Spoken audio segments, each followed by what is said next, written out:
Hello and welcome to all. हम SP Bakhshi की grammar की सीरीज़ कर रहे हैं, उसमें ये अब हमारी थर्ड एक्सरसाइज है। आज हम एक्टिव पैसिव वॉइस की एक्सरसाइज करेंगे, तो चलिए फिर स्टार्ट करते हैं। The waiter filled the glasses with water. तो इसमें जो है, जब हम एक्टिव से पैसिव बनाते हैं तो जो ऑब्जेक्ट है वो हमारा सब्जेक्ट बन जाता है और जो सब्जेक्ट है वो हमारा ऑब्जेक्ट बन जाता है। तो इसमें ऑब्जेक्ट क्या है? ग्लासेस है। तो द ग्लासेस, अब ये पास्ट इंडेफिनिट में है, तो पास्ट इंडेफिनिट में क्या लगता है जब हम पैसिव वॉइस बनाते हैं? वाज या वर, क्योंकि ग्लासेस प्लूरल है तो इसके साथ जो है वर लगेगा। तो देखिए कि ग्लासेस वर कहाँ पर है। तो the glasses field, the glasses were field, second option में जो है ग्लासेस वर है, तो जो इसका आंसर होगा वो बी होगा। The glasses were filled with water by the waiter. She took the dog for a walk, वह जो है डॉग को एक वॉक के लिए ले गई। तो ये भी पास्ट इंडेफिनिट टेंस है। ऑब्जेक्ट हमारा क्या है? द डॉग, तो द डॉग हमारा सब्जेक्ट हो जाएगा और द डॉग के साथ क्या लगेगा? वाज या वर। तो द डॉग वाज और वर्ब की third form taken for a walk bye हर, तो ये the dog was taken for a walk bye हर, तो इसका जो है ए सही होगा। He was driving the car so fast that it skidded on the snowy road. He was driving the car so fast. अब इसमें जो ऑब्जेक्ट है वो कार है, द कार, तो हमारा जो सेंटेंस है वो द कार से शुरू होगा, द कार। अब वाज ड्राइविंग कंटिन्यूस है, पास्ट कंटिन्यूस, तो वाज बीइंग लगेगा। तो द कार वाज बीइंग और ड्राइव की जो है थर्ड फॉर्म लगेगी, तो क्या हो जाएगी ड्राइव की थर्ड फॉर्म? ड्राइवन। तो the car was being driven by him so fast that skidded on the snowy road. तो ये कहाँ पर है? ये थर्ड का B. They will laugh at you, वे तुम पर हंसेंगे।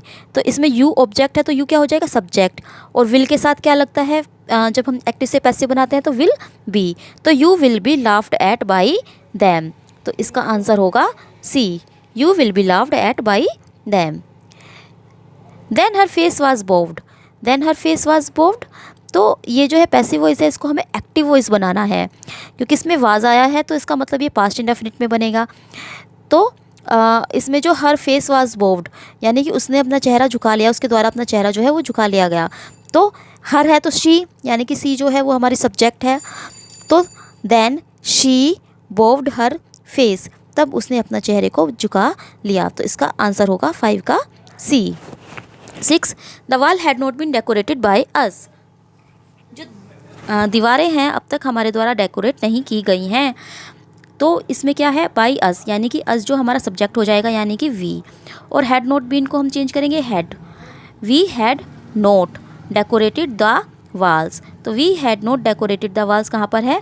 ये है इसका ऑप्शन शी, 6 का ऑप्शन हो गया C. Sorry, we had not, तो इसका ऑप्शन होगा D, we had not decorated the walls. I shall have written the letter, I shall have written the letter, इसे हमें पैसिव वॉइस में बनाना है। तो जो द लेटर है वो हमारा सब्जेक्ट बन जाएगा, और शैल हैव के साथ क्या लगेगा? शैल हैव बीन, यानी कि विल हैव बीन, लेटर के साथ विल लगेगा। तो the letter will have been written by me, the letter will have been written by me, 7 का D. We must endure what we can not cure, we must endure what we can not cure, तो जिसको हम cure नहीं कर सकते तो हमें उसे एंड्योर कर लेना चाहिए। We must endure what we can not cure, तो what can not be cured, what can not be cured, यानी कि जिस जो क्योर नहीं हो सकता मस्ट बी एंड्योर्ड, उसे एंड्योर्ड हो जाना चाहिए। तो ये कहाँ पर है? What can not be cured must be endured, तो ये इसका ऑप्शन होगा बी, 8 का ऑप्शन होगा B. 9th question, A fresh batch of eggs was collected by the farmer's wife. A fresh batch of eggs was collected by, तो इसमें ये passive voice जैसे हमें एक्टिव वॉइस बनाना है, तो द फार्मर्स वाइफ हमारी ऑब्जेक्ट है, वो सब्जेक्ट हो जाएगी। द फार्मर्स वाइफ वाज है, तो यानी कि पास्ट डेफिनिट, वर्ब की सेकंड फॉर्म लगाएंगे। The farmer's wife collected a fresh batch of eggs, तो ये कहाँ पर है? The farmer's wife collected a fresh batch of eggs, option B. 10, they are going to build a new airport near the old one. They are going to build a new airport. तो इसमें जो है हमारा object है a new airport, ये हमारा subject बन जाएगा। तो a new airport is being built near the old one. A new airport is going to be built, क्योंकि इसमें going भी है, सॉरी, तो is going to be built near the old 1, तो ये कहाँ पर है, ये है डी में। A new airport is going to be built near the old one. Rosemary was moved to tears at the sight of the miserable beggar. Rosemary was moved to tears, ये क्या है, पैसिव वॉइस है, तो इसको हमें क्या बनाना है, active voice इसको हमें बनाना है। तो इसमें जो ऑब्जेक्ट है वो है the sight of the miserable beggar. The sight of the miserable beggar, अब वाज मूव्ड है यानी कि पास्ट इंडेफिनिट, तो वर्ब की सेकंड फॉर्म लग जाएगी। The sight of the miserable beggar moved किसको, रोजमेरी को, रोजमेरी टू टीयर्स। तो ये कौन सा है, ये है the sight of the miserable beggar moved Rosemary to tears, A यानी कि 11 का A. Could you pass the salt, क्या तुम साल्ट को पास कर सकते हो, तो बड़े सिंपल सा है, could the salt be passed by you, could the salt be passed by you कर लीजिए या फिर बाय यू हटा दीजिए, कोई फर्क नहीं पड़ता, तो could the salt be passed 12th का हो जाएगा B. Don't subject the animal to cruelty, ये इम्पेरेटिव टेंस, इम्पेरेटिव सेंटेंस है, don't subject the animal to cruelty. तो जब हम इम्पेरेटिव का बनाते हैं तो क्या होगा, the animals should not be subjected to cruelty, the animals should not be subjected to cruelty. तो ये कहाँ पर है, ये है 10th में, 13 का, सॉरी 13 का डी, 13 का आंसर होगा D, the animals should not be subjected to cruelty. Who asked you to draft this letter, तुम्हें किसने कहा था इस लेटर को ड्राफ्ट करने के लिए। तो इसमें जो सब्जेक्ट है वो हु है, तो हु को जो है हम करेंगे बाय हुम में चेंज। जब हम हु से शुरू होने वाले टेंस की पैसिव वॉइस बनाते हैं तो उसे हु को बाय हुम में हम चेंज करते हैं, तो हु का हो जाएगा बाय हुम, बाय हुम उसके बाद जो है ऑब्जेक्ट हमारा सब्जेक्ट हो जाएगा यानी कि you, by whom you were asked to draft this letter, तो इसका आंसर होगा D. Now 15. The lightning caused a serious forest fire and damaged many nearby houses. Lightning ने जो क्या की सीरियस फॉरेस्ट फायर की, फॉरेस्ट में जो है फायर आग लग गई, किसकी वजह से, लाइटनिंग की वजह से, और उसने जो है बहुत से पास वाले जो घर थे उनको डैमेज कर दिया। तो इसमें ऑब्जेक्ट क्या है, उसमें है object a serious forest fire, तो हम इसको सब्जेक्ट बना देंगे a serious forest fire. Caused है तो वाज कोज्ड हो जाएगा, वाज कोज्ड किसके द्वारा, बाय द लाइटनिंग, तो a serious forest fire was caused by the lightning and damaged and many near by houses was damaged, and many near by houses were damaged, क्योंकि houses जो है वो plural है तो उसमें वर लगेगा, तो इस ये कहाँ पर है, ये है D, a serious forest fire was caused by lightning and many near by houses were damaged. Today I accomplished my task successfully, तो today my task was accomplished successfully, तो today my task was completed successfully, accomplished successfully, तो ये होगा 16 का D।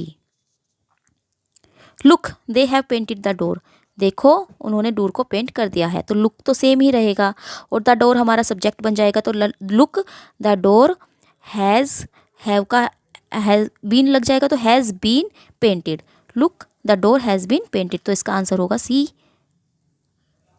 C was advised 15 days rest after her surgery, तो उसे जो है अपनी सर्जरी के बाद 15 days के रेस्ट करने की एडवाइस दी गई, तो एडवाइस किसने दी होगी, ऑब्वियसली डॉक्टर ने दी होगी।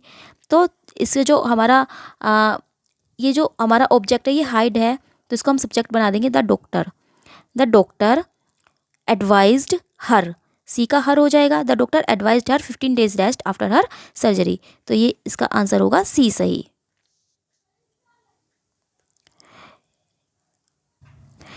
Van did he return my books, उसने मेरी बुक्स कब लौटाई, तो वैन का तो सेम वैन नहीं रहेगा, वैन, अब माई बुक्स है, माई बुक्स जो है प्लूरल है, तो डिड का क्या हो जाएगा, were, when were my books returned by him, तो इसका आंसर होगा A, when were my books returned by him.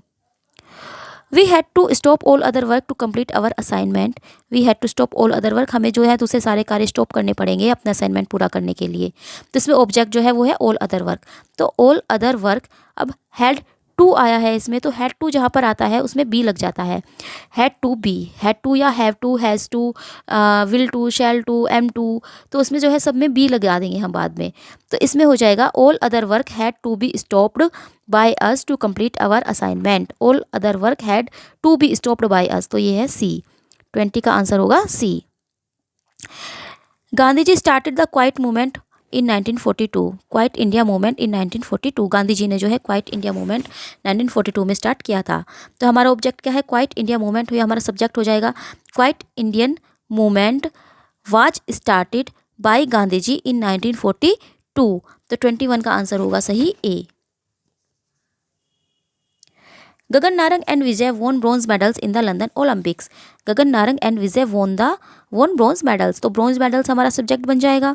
तो bronze medals were won by Gagan Narang and Vijay in the London Olympics. तो इसका आंसर सही होगा C.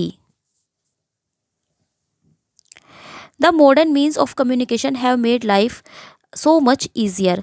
The modern mean of communication have made life so much easier. तो इसमें object हमारा life है, तो लाइफ हमारा सब्जेक्ट बन जाएगा। तो life has been made so much easier by the modern means of communication. The modern mean of communication object subject है, तो ऑब्जेक्ट बन जाएगा और लाइफ हमारा सब्जेक्ट। तो the life has been made so much easier by the modern mean of communication. तो 23 का answer सही है सी। 24 thick clouds have overcast the sky. तो the sky has been overcasted by thick clouds. The sky has been overcasted by thick clouds. तो 24 का answer है A। 25 one should not give unsolicited advice. किसी भी व्यक्ति को जो है अनसोलिसिटेड एडवाइस नहीं देनी चाहिए। तो unsolicited advice should not be given. तो इसका आंसर सही होगा 25 का D. Unsolicited advice should not be given. अगर शुड बी मस्ट बी आए तो उसके साथ जो है शुड या मस्ट आए तो उसके साथ बी लगा देते हैं। जैसे शुड नॉट बी, अगर मस्ट आ रहा है तो मस्ट बी, शुड बी।